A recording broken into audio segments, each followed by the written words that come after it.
Random thoughts, and in today's video I'm going to draw the parallels between China and Somalia. Of course, when I mention China and I mention Somalia, you are likely to think like there's no way the two are related. The two are so different that one is a superpower and an economic giant, and the other one is what people have come to call a failed state.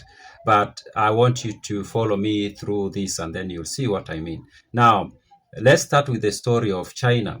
I will say the reason I'm doing this comparison is because the two countries seem to have gone through what I'm going to call difficult times, and one at least has been through what is or is going through what we can call the golden age. The difficult time of Somalia, of course, everybody knows, is Somalia is still going through a difficult time. It has not had a stable government from 1991. That's close to 30 years now. It's a long time. But most people today don't realize that China did have a very long period when it did not have a stable government in place. In fact, for close to 40 years, and that is in the not long ago, in fact. Now, China, of course, used to be an empire, and it was ruled by emperors, of course. And then in the early 20th century, the last emperor was removed from power through a revolution, or a mini revolution we can call, and that was someone who went by the name Puyi. Puyi became the emperor of China in the year 1908. He was just 2 years old. He was very young, and he ruled up until 1912, if we can call that ruling, and he ended up becoming the last emperor from the Qing dynasty.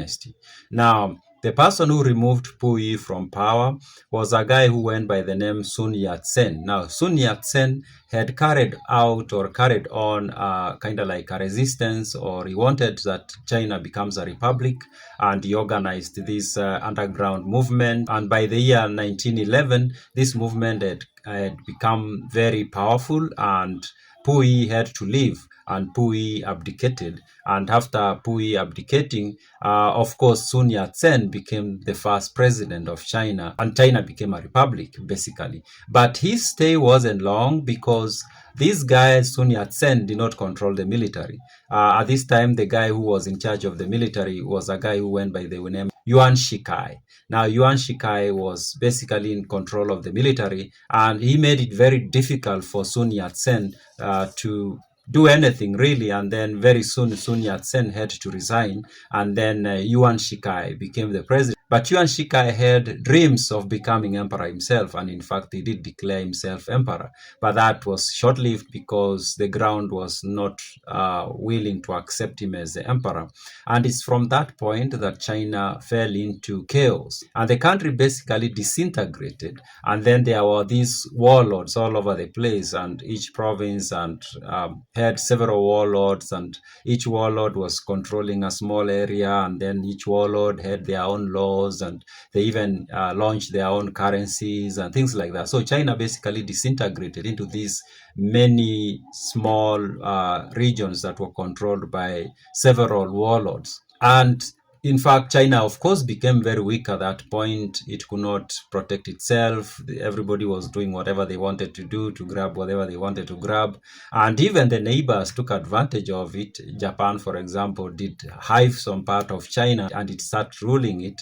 And then, that went on. Now, that is in 1910s. And then in the 1920s, that continued. Now, of course, there were people who still dreamt of China becoming one country again. It was so difficult because the country had basically disintegrated into many pieces, but there were people who still dreamt that China was going to be one state again. And one of those, of course, is the guy who had become the first president of the republic, that is Sun Yat-sen. Now, Sun Yat-sen formed a political movement that came to be known as the Kuomintang, KMT. And he formed this movement in the year 1919, and he started, of course, pushing for the unification of China. But he wasn't successful, at least initially, because the warlords, of course, were warlords. Everybody was trying to maintain whatever little power they had grabbed. And others that also joined into this dream of trying to reunite China is the Chinese Communist Party, which was formed in 1921.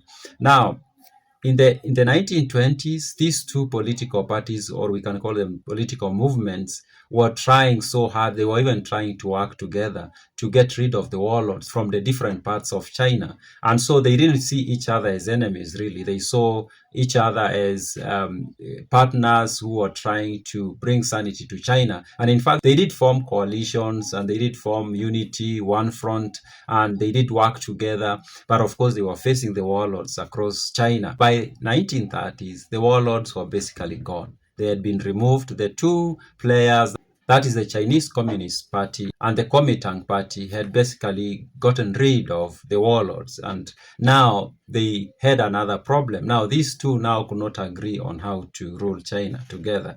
And now that's when they started fighting now each other. And that's now became another phase of the Chinese Civil War, as it is called. Now, throughout the 30s, these two fought across China. And of course, the Second World War kind of like complicated everything, of course. And Japan comes in and takes even more land. In 1949, the Communist Party seemed to have had the more control of the country. And at this point, the Kuomintang had to run away from China. And they moved to Taiwan, which is an island to the southwest of China in the Pacific, in what is known as the South China Sea. Now, technically, the war between the Kuomintang and the Chinese Communist Party is still ongoing because there is this conversation about the one China. The Communist Party of China considers Taiwan to be part of China, of course. And the Taiwanese, of course, consider themselves to be the true government of the entire China. So there is that conflict, even though they've not gone to war for a very long time. But there is that conflict that has not been resolved. And in fact, that conflict has become something that is a threat to the global peace because the Chinese want to go in and conquer Taiwan, but the Taiwanese kind of like have support of the Americans. And so the China is a little bit wary of going in there because they fear triggering probably a world war. So yeah, so that conflict goes on. Now coming back to Somalia.